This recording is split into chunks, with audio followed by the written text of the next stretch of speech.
as promised, let's get some analysis. We're now joined by Dr. Sizo Nkala. He's a research fellow at the University of Johannesburg Center for Africa-China Studies. Thank you so much for your time this afternoon, Dr. Nkala. As we look at the U.S. elections, I want us to look at them through a South Africa lens, if it were. Just from an impact perspective, what impact does the U.S. then have on South Africa, especially from a trade perspective? I mean, we do know, and as we look at the numbers, from a trade perspective, we know that the U.S. exports to South Africa were about $7.16 billion just during 2023 alone. How important are these elections to South Africa? Well, I think these elections are hugely important for South Africa and Africa as a whole, because what happens in the U.S. as a global superpower, it affects every region in the world, including Africa and South Africa in particular. So these elections come at a time when the relationship between South Africa and the U.S. Is quite tense because of South Africa's foreign policy choices on Israel, Gaza conflict, and on the Russia-Ukraine conflict as well. And in South Africa's relationship with the U.S.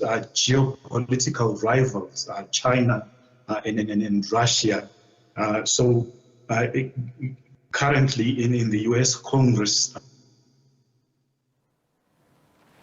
Dr. Nkala, are you still with us? Being pushed is. All right, I think your line there is a bit tricky, but let's see if we can push on, Dr. Nkala. One of the things, of course, as you mentioned, foreign policy. What does then the China and the Russia, South Africa, Africa at large dynamic bring to this election, particularly if we were to look at a Donald Trump victory? I think with the Donald Trump victory, we know where Donald Trump stands on global issues. He has an America First policy, an isolationist policy that seeks to, he views the world in a zero-sum way. So for him, the world is an arena of competition, not cooperation. So we are likely to see escalating rivalry between China and America and Russia, and America as well. Trump has already been talking about raising trade tariffs and imposing trade tariffs, escalating the already existing trade war with China, which has had a negative impact on the global economy. When it comes to Africa, I think Trump would focus more on trade and investment. He would pursue a transactional approach or transactional policy when it comes to Africa, and tone down humanitarian and philanthropic initiatives that have characterized the U.S. approach to Africa in the past. Dr. Nkala, I want you to just pause for a second there. Engagement and discussion with Dr. Sizo Nkala, who is joining us via video link. Dr. Nkala, of course, we were talking about, foreign policy, particularly Donald Trump's. As you rightfully say, during his tenure as president, he focused more domestically as well. He focused his attention on growing the U.S. economy, even at some point threatening, that he would reduce funding to several international bodies, including the WHO and NATO. I don't know if you remember that backdrop. What are we likely, though, to see under a Kamala Harris administration? Some feel that, of course, she will be sticking with some of the policies from the Biden administration. Yeah, I agree with you. We are likely to see a continuation of Biden, President Joe Biden's policies with Kamala Harris. But I think she would also like to stamp her own authority when if she becomes president of the United States. Maybe we will get an idea, depending on her appointments of such key portfolios as maybe the Secretary of State or the Secretary of Defense will play a role, an important role in shaping America's foreign policy. Kamala Harris' background is different from Joe Biden's background. They come from different generations in different racial categories. I think maybe she would approach the Israel-Gaza conflict slightly differently from what Joe Biden has done in the last year or so. Maybe with an emphasis on implementing a ceasefire, which the Joe Biden administration has failed to do with Israel and Gaza, and also insisting on humanitarian aid reaching Gaza, which the current administration has, I think, failed to do in that conflict. I want to just talk about just some of the safety issues that have arisen in as far as this election is concerned, with some very worried if it does go against a Trump, presidency, that we could possibly see what was seen in January 6th. Just what are your views here? What are we likely to see in this particular election? I mean, this is a highly contested election, and I would imagine both candidates will be watching those numbers very closely and will probably be ready to dispute, any outcome. Yeah, we cannot discount a repeat of what happened in January 6, 2021 from happening again, because we have seen the rhetoric from Trump as campaign. They are already discrediting the process. They are questioning the mail vote system. I think there have been lawsuits, 100 lawsuits, pre-election lawsuits that have been filed in various U.S. courts on voter roll management, and on registration of people who are not citizens. That is, those are the allegations that they are putting forward. So they are already discrediting the process, and the fact that the election is too close to call in 7 states, including Pennsylvania. It puts America and the world, I guess, on a knife edge, because I don't see Donald Trump accepting the results. He's still peddling the narrative that the 2020 election results were stolen and Joe Biden didn't win the election. So I don't see him accepting any other result rather than his own victory.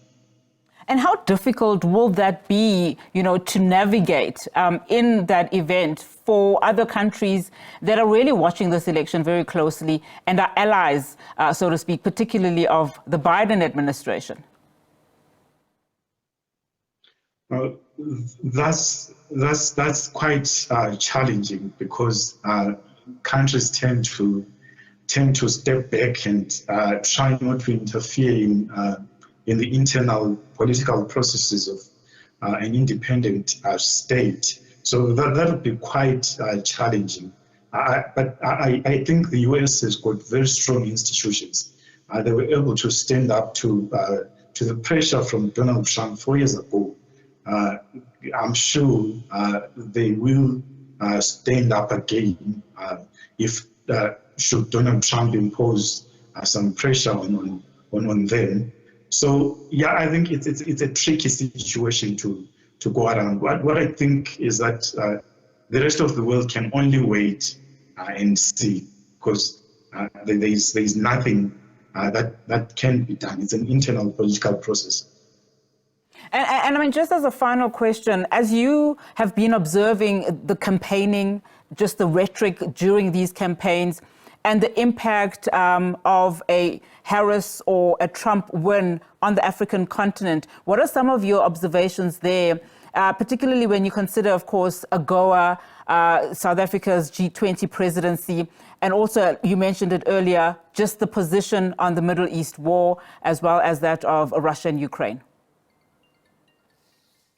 Well, The first observation from an African perspective is that Africa matters very little to the two candidates, both Kamala Harris and Donald Trump. They haven't talked about Africa a lot. So I think it ranks lower down in their foreign policy priorities. We've already seen Donald Trump presidency.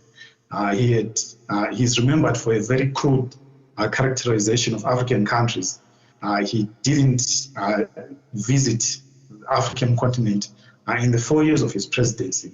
And then he also neglected the US-Africa summit during his presidency. So it tells us a lot about how much he neglects or doesn't really see Africa as an important player in global geopolitics.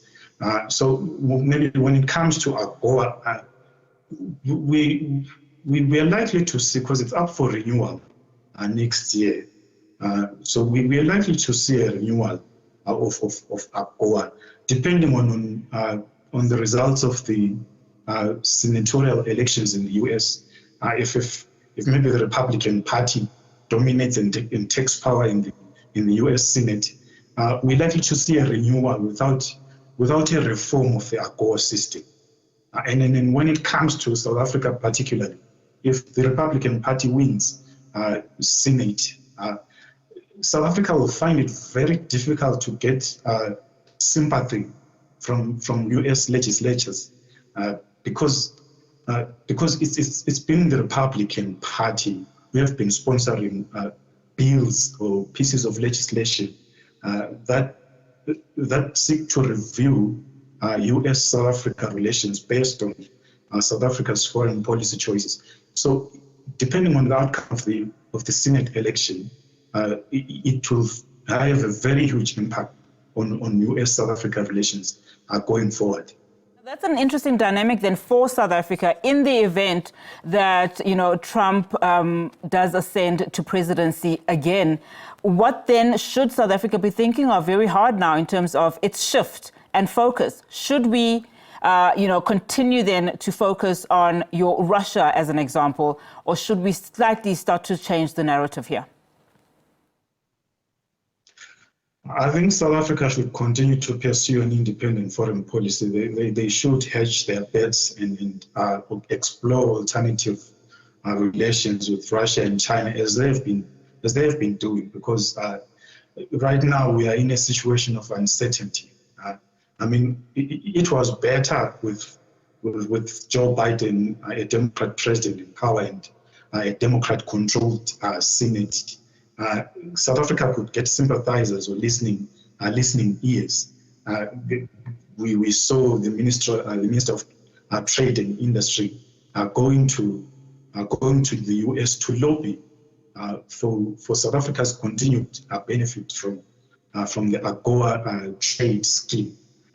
I'm not sure if they would get sympathy, the sympathy that they've managed to get should Republicans emerge victorious in the Senate and should Trump take power. But if it's a Harris presidency, I think they will manage to maintain their status as an AGOA participating or AGOA eligible country.